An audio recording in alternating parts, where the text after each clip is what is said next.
Welcome to the fourth installment of the Post-Mortem. For those of you watching for the first time, hello. I'm Mothman47, and I was a composer for music and beyond Citadel. If you haven't seen my previous work, I highly recommend looking through my channel and checking out some of the previous videos I've posted.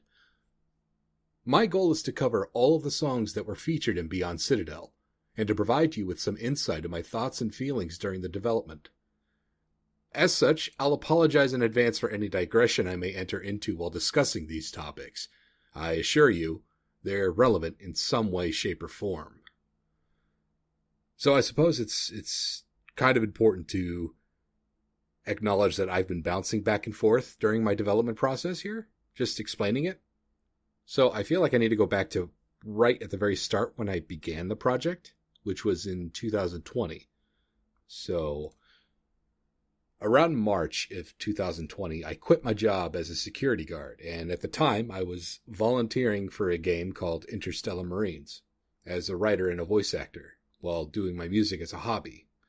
Work with Interstellar Marines was going good, and then it wasn't. It just stopped.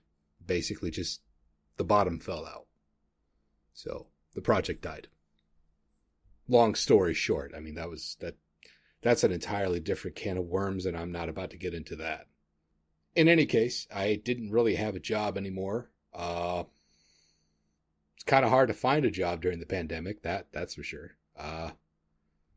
Didn't help that a member of my family was immunocompromised at the time, so going out and doing stuff was kind of difficult. Not like it was impossible, because I did eventually find a job, but it was kind of touch and go, trying to figure out, still in that discovery phase of that whole nonsense.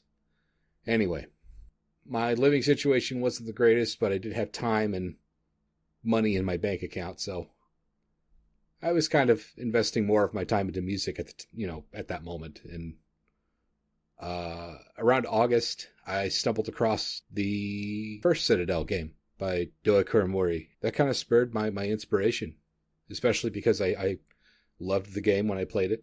I think my biggest hang-up was the fact that the music was all copyright-free stuff, and I felt like I could do stuff like this. I could make this. I totally could make something like this. And this is coming from a guy who's been doing music as a hobby for about, I'd say, at the time, 18 years as a hobby, just on my own without any real formal education. So yeah, I figured I'd give it a shot, and I made a lot of tracks. I think it was, in total, including Apotheosis and Code, was 51, 52 tracks. It kind of ended at 52, but I made a couple of more to round it out to 56. But that's easily, a song almost every week, if not every 2 weeks. For me, it was just kind of one of those things where I felt like it was important for me to just kind of put myself out there and prove to myself that I could do it. For some of you folks that have hobbies that involve art or, anything of the sort, a hobby that you could easily turn into a job, it is kind of a daunting task to say in your mind that you're going to shift from doing it as a hobby to doing it as a profession, if not for one job. Not that you couldn't do it, but there's that imposter syndrome always nagging at you. So you kind of have to just buckle down and do it. So while I was developing these tracks, I created a song called Breakthrough. At the time, I was not very well versed in publishing my music, getting it out there. So I posted it on the place where I post all of my music at the time, and I still do. Not as much anymore, but it was on Newgrounds. And Breakthrough was kind of a track where I wanted to do something different. I had a lot of very simple composition skills, and I wanted to work on that. So I decided I was going to make a song that was flexing those composition skills as far as I could.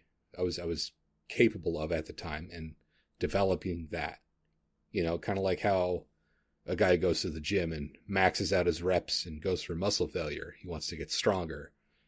You kind of have to do the same thing with your own projects. You will kind of have to push yourself to get better.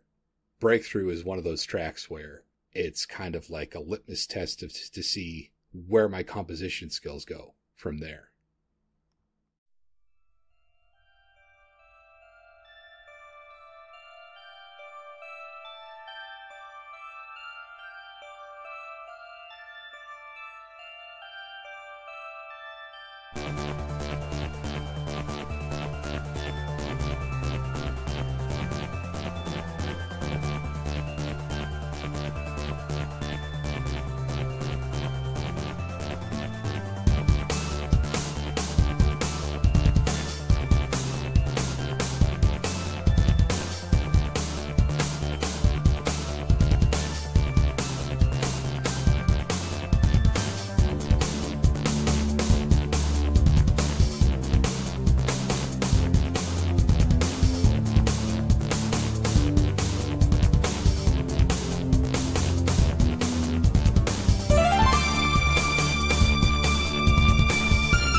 I kind of wanted to sound a bit more robust and collected talking about my process theory.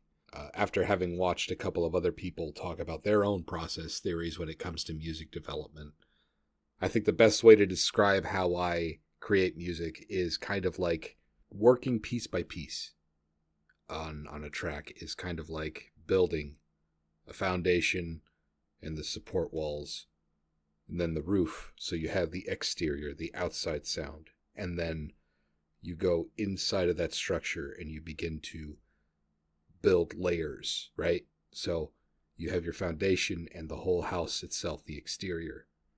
And once you go inside, then you get to add all of the fun elements that you'd like to hear in your own music, or whatever you feel inspired by. Auspex is kind of like that.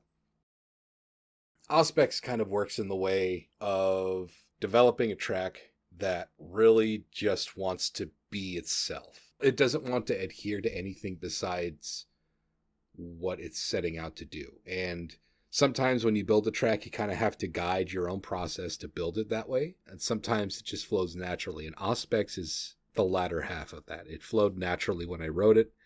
It flowed naturally when I was putting it together. It started with that arpeggio at the very start. It really didn't take much time to build that track, honestly. It was probably the fastest track I ever built because it only took me about 45 minutes. And that's not to say that it's a weak track by any means. It's one of those times where your flow and your process style just comes together at the right moment and it just gets hammered out quickly. And I think I built that track on a work night. I was supposed to be going to work that morning, early that morning, and I said, hey, it's 8 o'clock. I need to go to bed by 9. I want to get this hammered out. I did it. I had 15 minutes to spare. I went to bed. That's kind of a rarity for me when I build tracks, though, because sometimes, well, most times, it tends to be I build a foundation and then I save the work and I go somewhere else. I'm very much, I pick and choose my battles that day when it comes to building music. I don't hammer out a track for hours at a time. That's kind of redundant in my eyes. If I'm not feeling it, I don't do it. And I think that's a really good lesson for anybody. If you force it, it's not going to work. You got to let it come naturally. At least for me, it works that way. So I'll pick at a track for maybe 30 minutes, an hour. And if I'm not feeling it, I put it away. I'll work on another track. You know, maybe the inspiration will hit me on that track. If it doesn't, well, then I guess I'm not doing music that night. And I think for some folks, that kind of drives them up a wall because they feel like they need to complete it. They have this notion that they need to complete it right then and there, or else it's trash. And I don't know. I kind of feel like it's a lot more important to get it right the first time. You know, audio issues notwithstanding. I mean, like the song composition itself. It takes time to build something that lasts. It takes time to build something good. And if you take your time and you revise your process as you go, and you let inspiration hit you when it comes, it turns out to be a lot easier than you think it will be.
So another one of those tracks that ended up on Newgrounds before it ended up in Beyond Citadel was Magna Kinetic, which is a really kind of driving, upbeat techno song that just kind of gets in your head the longer it plays. And I really can't explain to you how the process worked because I don't remember it myself. I think I had been drinking that night.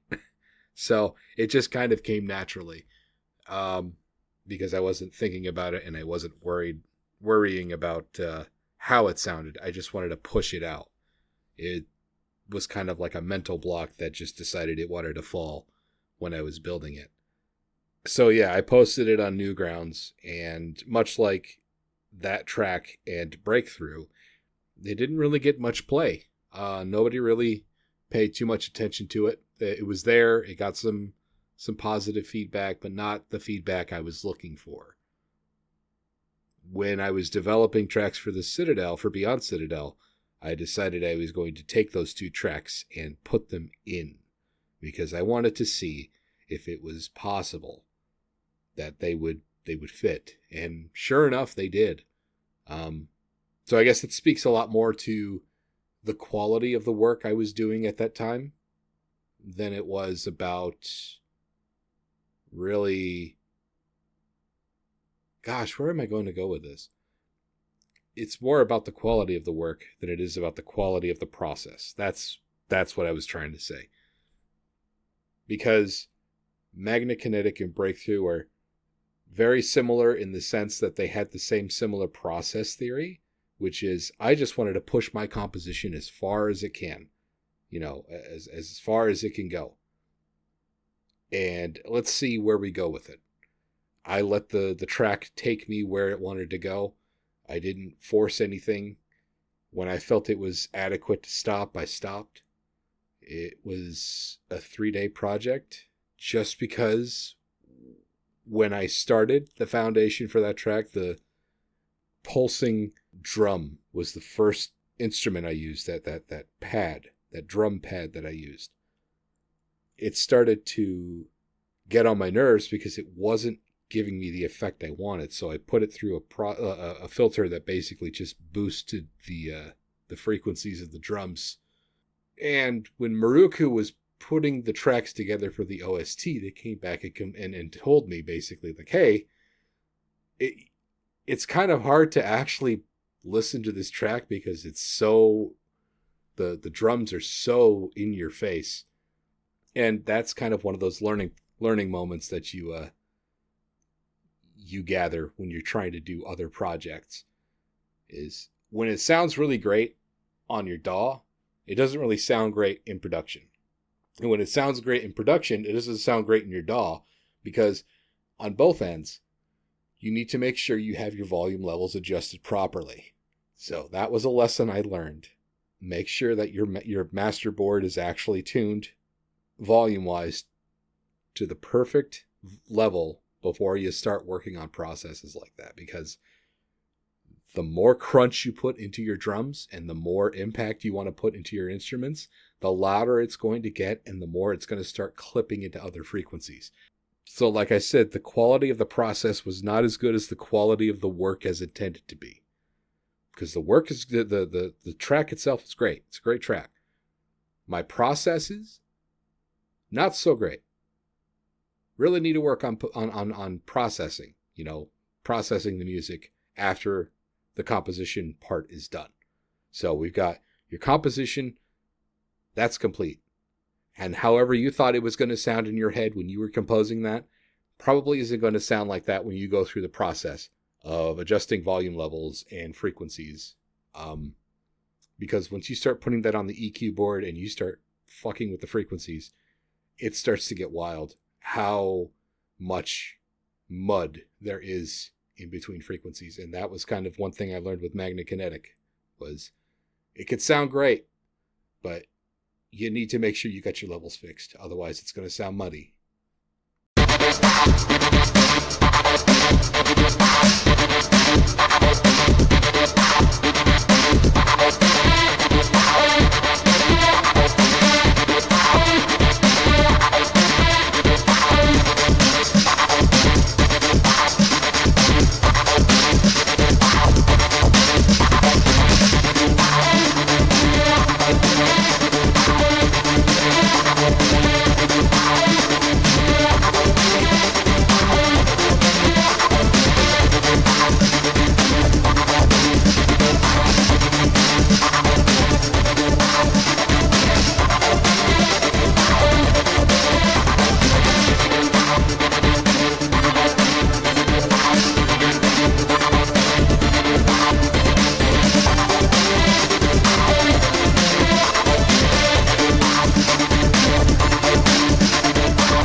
when I was composing the track planning, it was originally intended to be part of an Arma 3 mod. I think it was a science fiction themed mod that was supposed to have that play in the Zeus menu.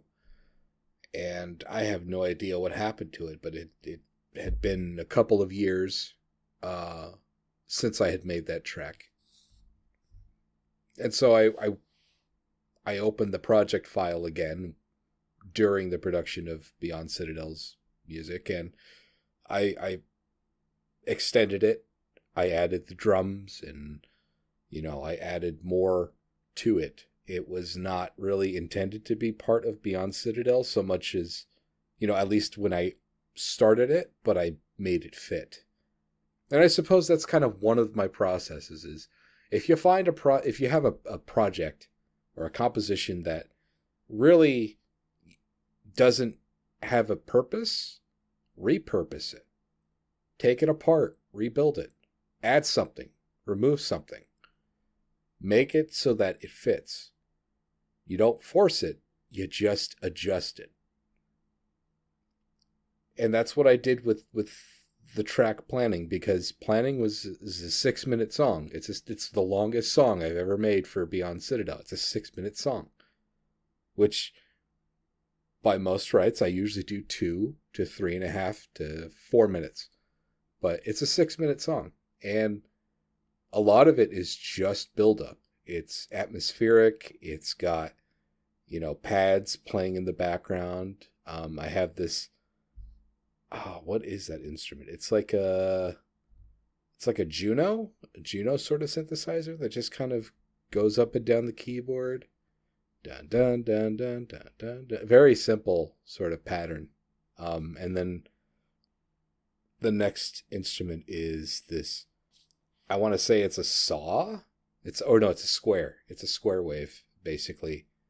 And it's playing a different melody while that is playing. So they're blending together very well. I think in terms of how it was produced, that's one of those things where I wish I had once again captured the production process, or at least captured the project file. But as I said before, the fire that went through the apartment actually damaged my hard drive, so it was impossible to actually retrieve it. A lot of files did get corrupted, and unfortunately that's just the way it goes.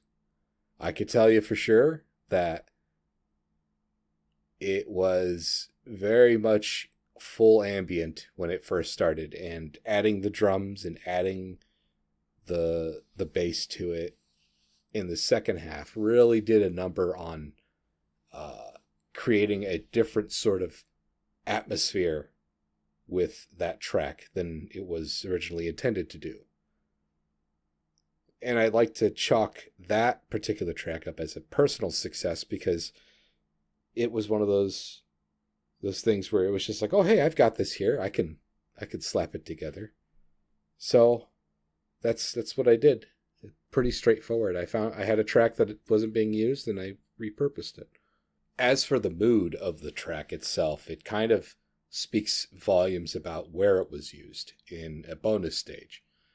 And I've always thought, personally, bonus stages are kind of where not only the map designer, but the musicians and the level designers can really get to doing something experimental that really doesn't follow the flow or the pattern or the design ideas of what's in the game. Bonus levels have always been like that. They've been like that since Wolf 3D or Doom. There's always a weird sort of element of extra. It either breaks the fourth wall, or it's technically, non-canon. But that doesn't really apply in Beyond Citadel, because the extra levels are part of the process. They're part of that whole level, that whole character design, that whole gameplay feature. So it's funny when you think about it like that, where, oh, hey, most FPS games generally have a measure of whimsy about them, and this one doesn't really have the whimsy so much as it has the the enigmatic sort of feeling when it comes to those bonus stages. They are, extra levels, and they're not really necessary to complete the game, but it's important to have. If you're going for a full 100% run, that's kind of the place you got to go to, those extra stages. Other than that, it's pretty much just wonderful, the fact that it fit in there.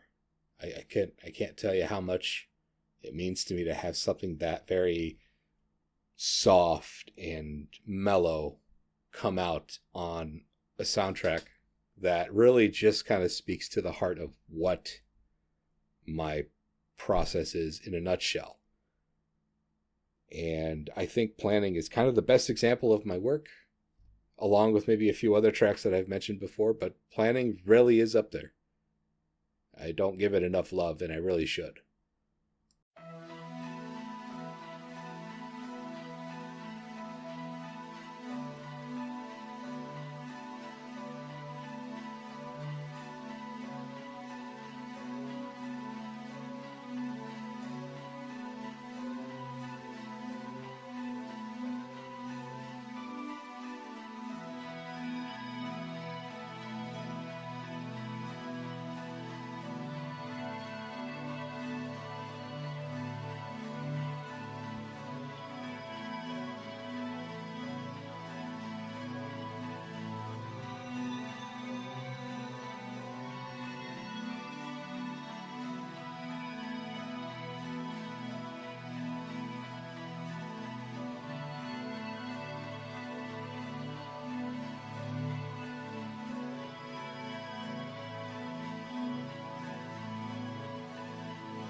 So I wanted to thank you guys once again for sitting down and listening to me rant about my music and my process theory and all the damn digressions I went through. I know it's kind of an earful to deal with me sometimes, but I do really appreciate the fact that you guys are coming and listening to this and trying to understand what it takes to make your own music or to do your own hobby. That's a really hard thing to do.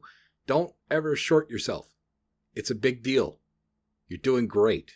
Whatever it is you're doing, I know for a fact that you're applying some of these processes, that you're learning more and more about how to do it the right way, or how you want to do it, most importantly, the way you want to do it.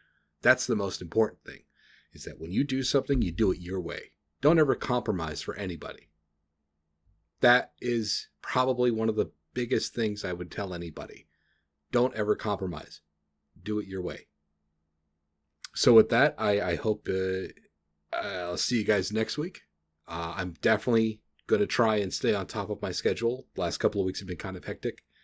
I'll see you next time.